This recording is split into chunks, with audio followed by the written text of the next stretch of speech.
teeb ilma ilusaks see raha, mis sulle Kia Rio ostust üle jääb. Tule Kia salongidesse. Sel kevadel on aeg džässiks. Jazz Time. 1. märtsil kell 7 õhtul esineb Estonia kontserdisaalis jaapanlane Keiko Matsui, üks maailma kuulsamaid ja edukamaid klappilirängijaid džässmuusikas. Tõeline smooth džässi kuninganna. Piletid alates 250 kroonist müügil. Salapärased ja kaunid meloodiad, idamaine ilu ja võlu. 1. märtsil Keiko Matsui, Jazz Time. Vanabaskini teatris esietendus, prantsuse komöödia Pepsi, nimi osas Marika Korolev. Nii et Pepsi plika meeldib sulle. Väga. Aga miks sa seda teed, Pepsi? Armastusest töö vastu.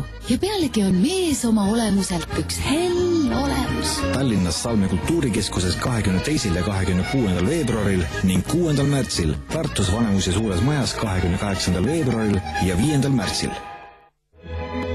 25. veebruaril Estonia kontserdisaalis Eesti Riiklik Sümfooniaorkester ja dirigent Leif Segerstam.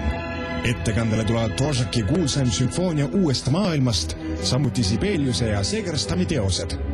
25. veebruaril Estonia kontserdisaalis. Sellel nädalal kuulete Kuku järjejutuks William Taubmani raamatut Hruštšov ja tema aeg, mille on inglise keeles tõlkinud Rein Turu.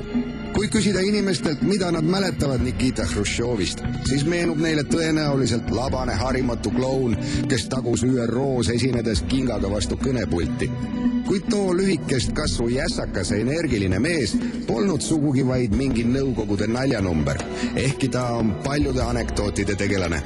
Pigem oli ta keeruline isiksus, kelle elus tuli ette võite ja kurbmänge, mis puudutasid ka tema kodumaad. Raamat ilmub Varraku sarjas Inimene ja ajalugu.